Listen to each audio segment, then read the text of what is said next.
Hello दोस्तों, आज इस वीडियो में हम फुल फ्लेश तरीके से शेयर मार्केट के बारे में बात करेंगे कि आखिर ये शेयर मार्केट होता क्या है और किस तरह से शेयर मार्केट से अर्निंग की जाती है। शेयर मार्केट की हम बात करते हैं तो हम काफ़ी सारी कन्फ्यूजन होती है हमें। इस वीडियो में हम एक स्टोरी के माध्यम से, एनिमेशन के माध्यम से पूरी की पूरी शेयर मार्केट की जो कहानी है उसे समझने की कोशिश करेंगे। एंड आई गारंटी यू, इस वीडियो को देखने के बाद आप शेयर मार्केट से रिलेटेड किसी भी टॉपिक पर कभी भी कंफ्यूज नहीं होंगे। बिना कुछ टाइम वेस्ट किए स्टार्ट करते हैं आज की हमारी वीडियो को। और हमारी आज की जो स्टोरी है शेयर मार्केट से रिलेटेड, जो हमारी स्टोरी है उसके हमारे कैरेक्टर हैं राम। स्टार्ट करते हैं आज की हमारी स्टोरी को। राम खुद की पढ़ाई ख़त्म करने के बाद एक होटल का बिजनेस स्टार्ट करता है। समय के साथ साथ जब लोगों को राम के होटल के बारे में पता चलता है तो वो वहाँ जाते हैं और धीरे धीरे राम का बिजनेस दिन दुगना और रात चौगुना होता जाता है। फिर राम सोचता है कि क्यों ना मैं इस बिज़नेस को और एक्सपेंड करूं, तो वो अपने इस बिज़नेस में अपने फ्रेंड श्याम को भी एज अ पार्टनर इन्वॉल्व कर लेता है। जहां राम की एक ब्रांच से, उसका जो बिज़नेस था उससे 5 लाख रुपए इनकम हो रही थी, वहीं जब उन्होंने दूसरी ब्रांच अपनी स्टार्ट की श्याम की मदद से तो उनकी इनकम जस्ट डबल हो गई। उसकी वजह से उनकी 10 लाख रुपए की इनकम आने लगी। तो वो दोनों साथ में बैठते हैं और सोचते हैं कि क्यों ना हम दोनों मिलकर इस बिज़नेस को और ज़्यादा एक्सपेंड करें, इसकी सिटी में, बाकी अदर सिटीज़ में और ज़्यादा ब्रांचेस खोलें, जिसकी वजह से हमारा जो बिज़नेस है वो और ज़्यादा एक्सपेंड करे और हमारी ग्रोथ हो। बट फिर सोचते हैं कि इसमें तो काफ़ी ज़्यादा कैपिटल की ज़रूरत होगी। तो वो सोचते हैं कि क्यों ना हम लोग बैंक से लोन ले लेते हैं। राम ने ये आइडिया तो दिया, बट श्याम सोचता है कि अगर हम बैंक से लोन लेंगे तो काफ़ी ज़्यादा इंटरेस्ट हमें चुकाना होगा, और अगर हमारा बिज़नेस मॉडल बाय चांस अगर फेल हो जाता है तो वो जो लायबिलिटी है बैंक को लोन चुकाने की, वो सारी की सारी हम दोनों के ऊपर आ जाएगी। तो राम श्याम की बात से पूरी तरह सहमत हो जाता है।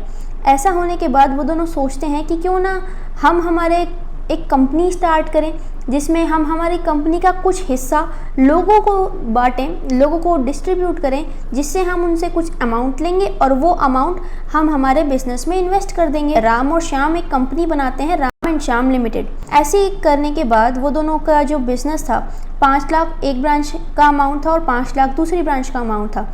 ऐसा करने के बाद 10 लाख उनके टोटल कंपनी की वैल्यूएशन आती है। इसका मतलब वो लोग मार्केट में 10 लाख रुपए के शेयर्स इशू कर सकते हैं। बट अगर 10 लाख रुपए के शेयर्स इशू करने हैं तो उन्हें सबसे पहले अपनी कंपनी को एक एक्सचेंज में, एक स्टॉक एक्सचेंज में लिस्ट करवाना होगा। स्टॉक एक्सचेंज में लिस्ट करवाने का क्या मतलब है कि आप जो कंपनी है वो अपने शेयर्स ऑफर कर रही है और जो खरीदने वाले लोग हैं स्टॉक मार्केट से कांटेक्ट करके अपने शेयर्स को खरीद सकते हैं। इसका मतलब स्टॉक मार्केट ऐसा मीडिएटर काम करता है कंपनी के और शेयर खरीदने वाले पर्सन के बीच में। जो कंपनी है वो अपने शेयर्स बेचना चाहती है और जो लोग हैं वो शेयर्स को खरीदना चाहते हैं। तो ऐसा करने के बाद जो इंडिया के 2 बड़े बड़े स्टॉक एक्सचेंजेस हैं, नेशनल स्टॉक एक्सचेंज और बॉम्बे स्टॉक एक्सचेंज, जिन्हें शॉर्ट में NSE और BSE भी कहा जाता है, वो दोनों वहाँ पर अपना बिजनेस, जो अपनी कंपनी है उससे रजिस्टर करवा देते हैं, उसे लिस्ट करवा देते हैं। ऐसा करवाने के बाद वो 10 लाख रुपए का उनका जो बिज़नेस था, उनकी जो कैपिटल थी, तो वो 10 लाख रुपए के शेयर्स इशू करते हैं।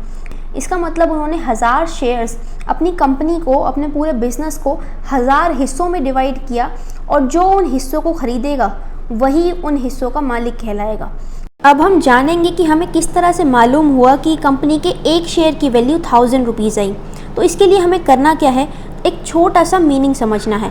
जो कंपनी की 10 लाख रुपए की कैपिटल है, हम उसे 1000 हिस्सों में डिवाइड करना चाहते हैं। इसका मतलब जो टोटल अमाउंट है 10 लाख रुपए, उसे हम 1000 हिस्सों में बांट रहे हैं। तो एक शेयर की जो वैल्यू आएगी वो सीधे सीधे मैथमेटिकल कैलकुलेशन से हम फाइंड आउट कर सकते हैं, जो कि है 10 lakhs डिवाइडेड बाय 1000 शेयर्स। एक शेयर की वैल्यू आ जाएगी 1000 रुपीज़। तो ऐसा करने के बाद कंपनी पहली बार मार्केट में अपने शेयर्स इशू करेगी। राम एंड श्याम लिमिटेड ने अपने शेयर्स इशू करे मार्केट में। ऐसी कंडीशन में उसे कहा जाएगा IPO। IPO का मतलब होता है initial public offer. Ram and Shyam ने जब अपना ऑफ़र मार्केट में रिलीज़ किया तो लोगों को वो ऑफ़र काफ़ी पसंद आया और लोगों ने खूब बढ़ चढ़कर उनके शेयर्स को ख़रीदा। ऐसी कंडीशन में राम और श्याम बहुत खुश हुए कि उनकी कंपनी का जो फंडा है, उनकी कंपनी का जो बिज़नेस मॉडल है, वो लोगों को काफ़ी ज़्यादा पसंद आ रहा है। तो फिर होता क्या है, थोड़े टाइम बाद राम एंड श्याम की जो कंपनी थी इतने ज़्यादा प्रॉफिट्स नहीं बना पा रही थी, वो लॉस में जा रही थी। तो लोगों को लगा कि इस कंपनी के शेयर्स को होल्ड कर पाना तो अब हमारे लिए नुकसान की बात होगी। तो लोग सोचते हैं, कुछ लोग, कि हमें इन कंपनी के शेयर्स को बेच देना चाहिए।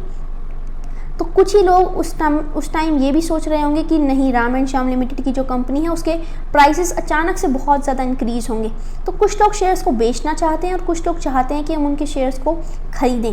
तो ये जो पूरी की पूरी प्रोसेस हो रही है, इसको कोई ना कोई सुपरविज़न करने वाला भी होना चाहिए कि सारे काम लीगली हो रहे हैं या फिर नहीं।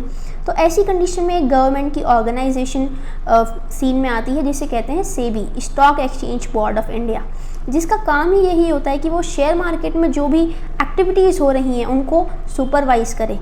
सो ये था शेयर मार्केट का फंडा।